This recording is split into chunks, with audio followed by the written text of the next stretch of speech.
Tipp Nummer 1, mit L1 und LB Läufe triggern. Mit der linken oberen Schultertaste kannst du Spieler in den Lauf schicken. Das kannst du machen, wenn du den Ball hast, aber auch schon vorher, so wie hier mit Lukas, indem wir schon Son in den 16er schicken, bevor wir den Ball haben. Dann hast du die Spieler da, wo sie hin sollen, nämlich zum Beispiel hier im Strafraum, um zu treffen. Oder es entstehen Räume, wenn so wie hier die KI oder der Gegner den Passempfänger verteidigt, haben wir ganz viel Platz, sodass wir in dem Beispiel mit dem Rechtsverteidiger in diesen Raum reinlaufen können. Das heißt, mit L1 wirst du sehr viele Räume kreieren und mehr Tore machen. Tipp Nummer 2, Passwege verteidigen. Im Verteidigungslauf kannst du sehr gut den gefährlichsten Pass des Gegners zu deinem Tor verteidigen. Dazu einfach L2 und R2, LT und RT gleichzeitig gedrückt halten. Und in diesem Verteidigungslauf bist du super beweglich und agil und zusätzlich deckst du einen größeren Raum ab, als wenn du einfach normal laufen wirst. Und so kannst du zum Beispiel hier wie mit Lorente den Bereich vom 16er frei halten. Dritter Tipp, erster Touch, immer in den freien Raum. Das bedeutet die erste Ballberührung einfach mit dem linken Stick dorthin, wo kein Gegner ist. Sobald du einen Pass gespielt hast, steuerst du ja den Passempfänger.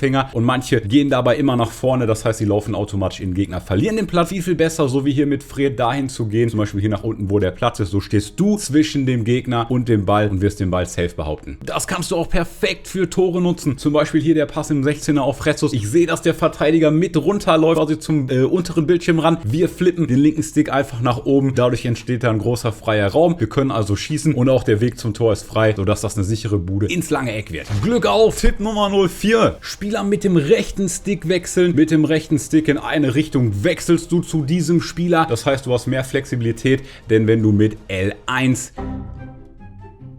ist wirklich L1, kommt irgendwie immer durcheinander. Oder mit LB den Spieler wechselst, dann wird dir ja der Spieler gewechselt, der als nächstes angezeigt wird. Und du kannst dieses rechte Stick-Spieler wechseln perfekt nutzen, um diese ganzen Konter zum Beispiel zu verteidigen. Geh dort auf den Verteidiger, der am nächsten zum Passweg ist. Dann läufst du einfach den Gegner und den Passweg ab und schon bist du 1-2 Schritte davor und kannst jeden Konter verteidigen. Denk dran, bevor du mit dem rechten Stick oder mit L1 den Spieler wechselst, dass du mit dem linken Stick zu deinem Tor zeigst, damit dein Spieler keinen blöden Schritt rausmacht. Tipp Nummer 5, Seitenwechsel in dein Spiel einbauen, zum Beispiel vom LV auf den RV und umgekehrt. So kannst du das Spiel verlagern, geht auch hinten rum über den Torwart zum Beispiel. Und dann hast du auf der anderen Seite den Platz, um dort schnell nach vorne zum 16er zu kommen. Ballrolle vor Pässen nutzen, einfach mit dem rechten Stick nach links oder rechts, dann macht dein Spieler diese Ballrolle. Dadurch kannst du in den Winkel kommen, in den freien Weg für einen Pass. Du kannst dir den Ball auf deinen starken Fuß legen, so wie hier mit Gosens vom schwachen rechten auf den starken linken, um dann bessere Pässe zu spielen. Der Weak Foot zählt ja auch auf den Pässen. Und als drittes, du kannst die Aufmerksamkeit auf den Passer lenken. Ja, wenn da jemand so eine Ballrolle macht, guckt der Gegner dahin und dann ist mehr Platz beim Passempfänger, weil der noch nicht direkt verteidigt wird.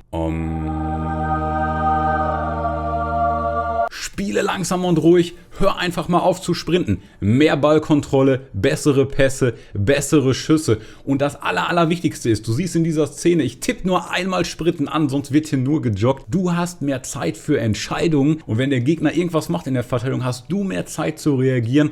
Das heißt, langsamer spielen, ohne Sprinten, wird dich vorne unglaublich gut verbessern. 9. Tipp, dein Team. Ein 9-Meter-Team wird dir natürlich vielleicht auch Spaß machen, weil du Bock hast, mit einem kompletten Schalke-Team Weekend League zu spielen. Mach das auf jeden Fall, wenn du Bock hast. Wenn du hier bist, um mehr Siege zu holen, empfehle ich dir auf jeden Fall auf die wichtigsten Stats zu achten. Zum Beispiel bei einem Stürmer die Geschwindigkeit, der Abschluss, die Beweglichkeit, 5 Sterne Weak Foot. Das ist einfach so entscheidend und das wird dir keine Spiele alleine gewinnen, aber es wird dich in eine Position bringen, um mehr Siege zu holen. Das gleiche gilt für deine Taktik. Hab deine Standardtaktik, die du super gut trainiert hast, aber on top, hab mal mindestens noch eine offensive Taktik. Stell dir vor, Weekend League, du liegst 0-1 hinten, 80. Minute, brauchst dringend ein Tor. Jetzt willst du schnell mit dem Steuerkreuz die Taktik ändern, damit du da eine Formation hast, mit der du pressen kannst, mit der du mehr Spieler vorne hast, um dringend ein Tor zu erzielen. Zum Beispiel eine 4-4-2. Ich verlinke dir hier meine 4-4-2, mit der du sehr schnell mehr Tore machen wirst, mehr Siege holen wirst. Abonnier den Kanal, dann sehen wir uns im nächsten Video. Ich bin raus, der Marvin. Servus. Ciao, ciao.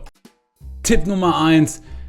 Dreckspiel. Entspann dich einfach am Wochenende und spiel was anderes.